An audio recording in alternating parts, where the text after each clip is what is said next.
Hey guys, Jade here. Welcome back to my channel. I'm very happy to join you again today. Thank you very much for visiting me.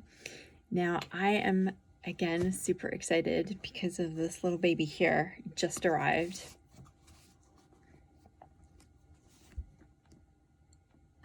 Oh my god, I'm so excited. This is the new very limited run. I think they made about 100 or so maybe of the Il Meneghello's Sola Busca deck.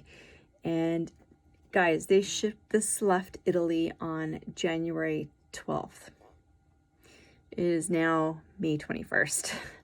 So it took a very long road to get here, mostly because of COVID and whatnot. But in any case, I'm super excited that it's here. So I thought I would do an unboxing and a walkthrough of. Clearly I've taken it out of the package, but I have not looked through the cards yet. So the box is very cool because it's one of these that just, I guess, sits on it like that, handmade. And you can still see the little wrapper around the cards with their little wax seal. And anyways, I'm going to turn the camera around so that we can look at the cards a little bit better, but I was super excited to receive this, and I wanted to share it with you all. This little thing, in case you're wondering, all of Il Meneghello's decks, or at least the 3 that I have now, come with this little sheet of paper that basically just says, you know, that they are made by hand, and so any irregularities or whatnot are not defects. They're not to be considered defects, or actually just variations in workmanship. So anyways, I'm going to turn this around and I'll come back. Okay, so again, here is the box. This is actually one of the cards, and if we look at, you can see it's glued on. It's very cool. Tarocchi Sola Busca, 15th century, Il Meneghello. The other sides are all fine. I believe these are all handmade from him. I could be wrong. There is their little sticker. Now, let's see here.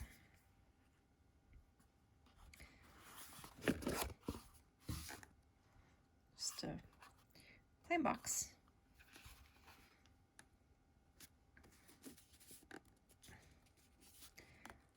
Can I take this off of here without making a mess? Maybe.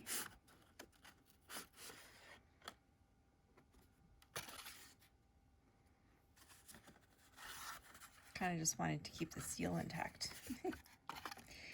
I don't know why. All right, so you can see it's a pretty thick deck. These were all done by hand, so even there you can just see it's not the same as a mass market produced deck, right? Like there are definitely differences from card to card in how they're cut.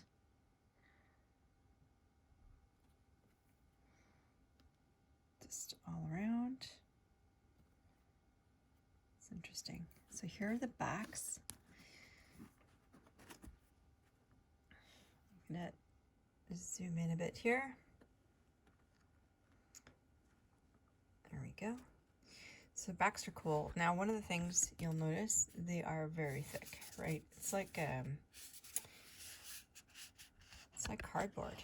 They're not like the other, like my Soprafino deck, for example, that I have from Il Meneghello. They don't have any sort of coating on them. So these are ones that I definitely won't be doing things like riffle shuffling with. It's kind of looking, it's weird. Let me see if I can adjust the light, because it's kind of looking a little bit brown, but it's really more of a pink. So let's see there, if I can adjust that. I don't know if that is any better.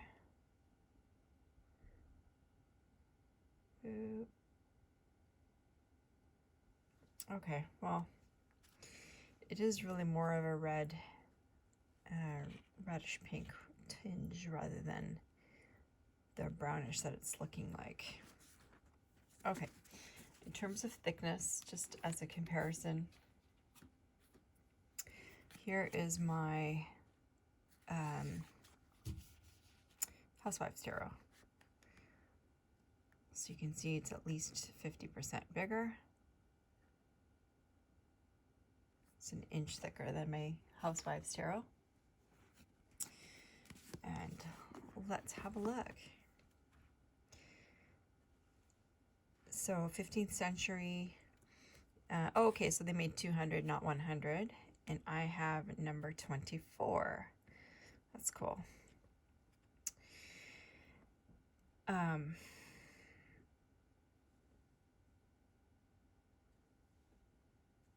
That's cool. I love that. The I think the Brera is, I could be talking out of my rear here, but I think the Brera is a museum. I'll have to double check. In Italy, and so it was published with their permission. A occhi aperti means with open eyes. All right, so that's cool. I like how they do that. Okay, so hopefully the lighting is okay. I just want to say that this deck, if you are at all averse to any sort of violence or suggestion of violence, then you'll be warned, because this depicts some characters in history, including Roman emperors and whatnot, at a pretty brutal time. Yeah, at a pretty brutal time in anybody's history. So, and the Romans, if they were good at one thing, it was showing life as it was. They didn't sort of eliminate blemishes on people. You can see it with all their statues. You know, if you compare Greek statues to Roman, for example, you'll see that there is a big difference. Anyway, this isn't a history or art lesson, so here we go. So here's the first one. Hopefully the colors come out okay.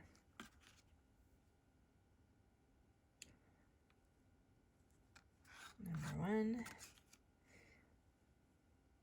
I adore the color. So you can see the numbers, by the way, are just, they're in different locations. They're not all in the same spot. Not sure why they did that. I guess they just picked the most opportune spot. Postumio, which I believe is, well, I don't know. I'm reading quite a bit about it. I have the version of this that came out with Lo Scarabeo, and I also got the Game of Saturn book, which I am reading. And it's actually, it is very interesting learning about the different characters, or who they could have been and why they chose them for the particular card. I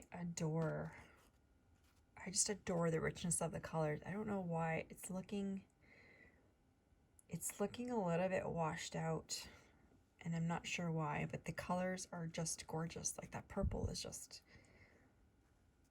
fabulous.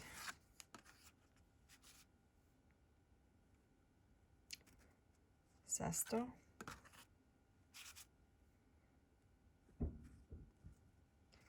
So 7 for the Chariot.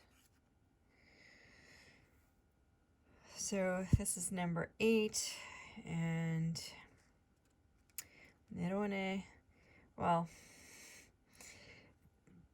you know, if you've heard about Nero and what he's not, he's, you know, it's not a great image.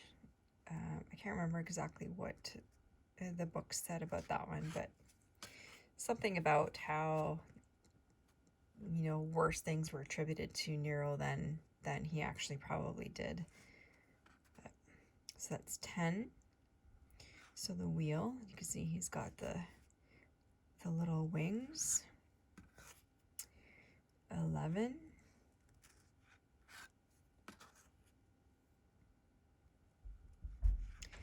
SPQR for the Roman.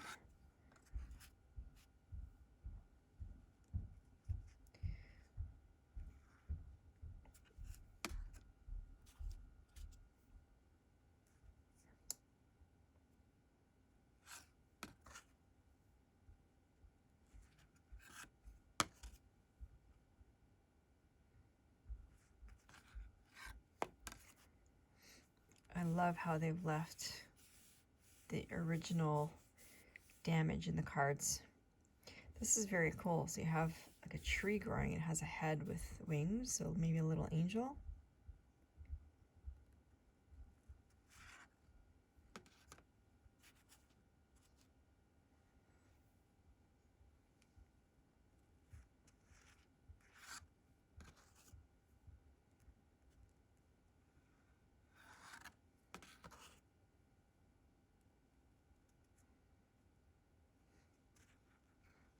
So 20, which would be judgment in today's world. Oh, we have a dragon. Another dragon. It's the world. The world's all wrapped up like a present. Okay, we get to the swords. So there's the ace.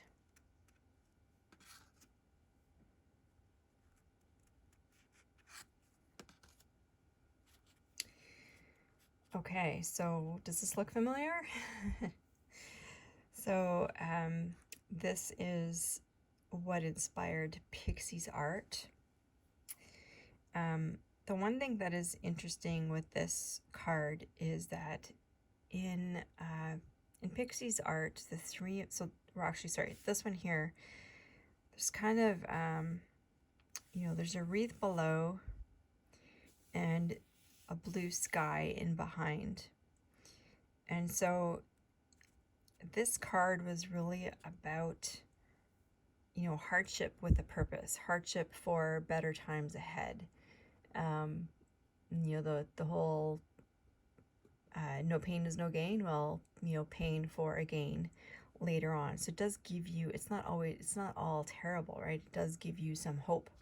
Whereas with the 3 in Pixie's art, those things have all been eliminated. So it's all dark. Again, you may have a different opinion. This is just mine from all the sources that I read. I've got the 4.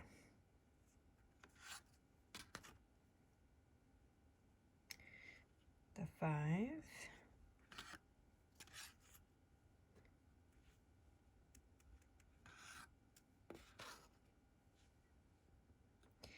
SPQR again for the Roman Empire. The 8. The 9. And the 10. So again, this one may remind you of Pixie's art. So this is the 10 of Swords, which looks nothing like the 10 of Swords in the RWS deck. Instead, it looks like the 10 of Wands, right? With the person sort of bent over holding the 10 objects in a pretty unhealthy way for his back. You certainly couldn't carry this a long way this way. But you can see where the inspiration came from for the 10 of Swords in the RWS deck. Okay, and here we come to the page. So they've actually named the page number 11. Number 12. I do actually really like how the numbers are very like nondescript in most areas. The Queen is number 13.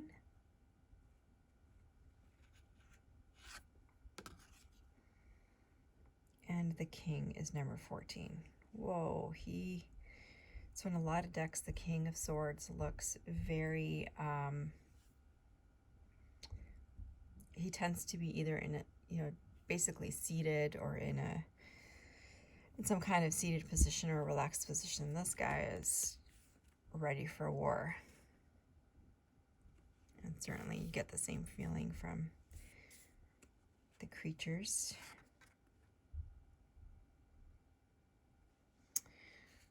Okay, so this was supposed to be Alexander the Great, I remember reading. All right, we get to the coins. Wow.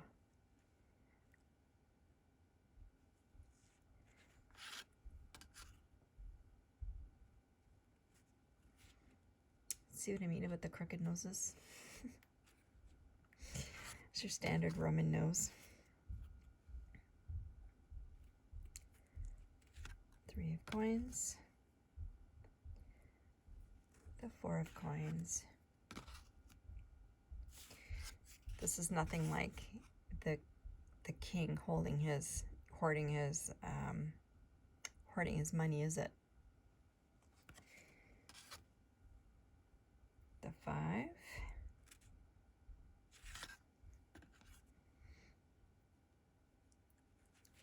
I found this one interesting because he's you know, clearly some kind of worker. He's hard at work, which brings to mind, if we think about the RWS deck, it brings to mind the 3 of coins or the 8 of coins. But here it is the 6. The 7.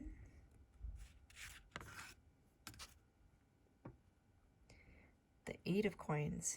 So instead of the person hard at work, we've got maybe work yourself to death. The 9 of coins. He's on fire for money. He's killing himself for money. I don't know. I have to I have to read that again. The 10 of coins. So we've got it in a chest or a trunk. The page. It's a falconer or something. The knight.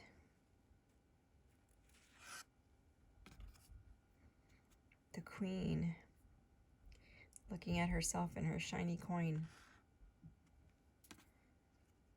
And the king, King Filippo. Peace. Interesting. Okay, the cups. Very cool. I wish this was, I wish we knew what this said. The 2.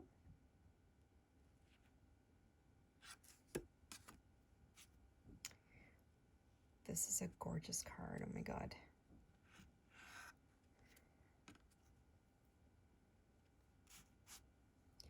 It's the 4.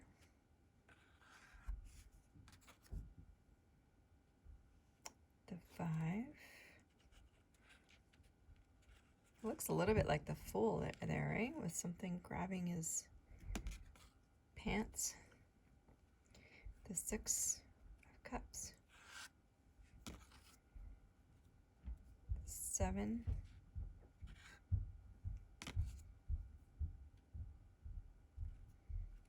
This is one of the most gorgeous suits in this deck, I think.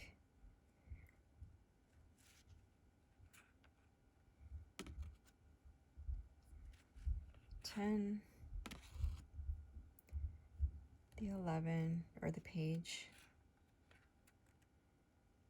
No fish there. The Knight of Cups. And he has wings. Interesting. The Queen of Cups. That looks like a little snake.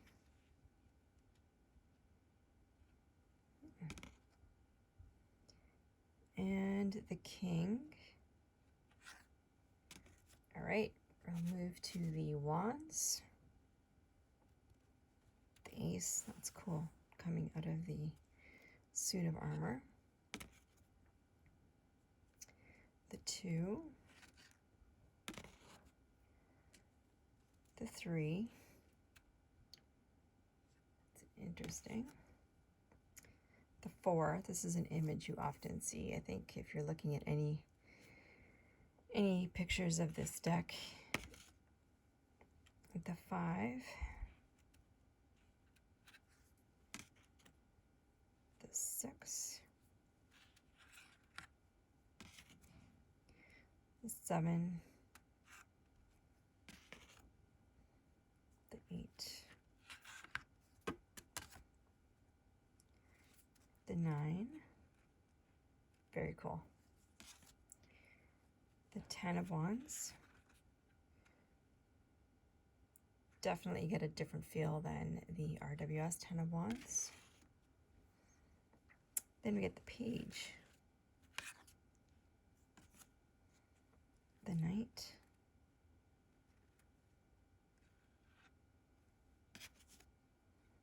the Queen, and the King sitting on his throne with the lions. And that is it.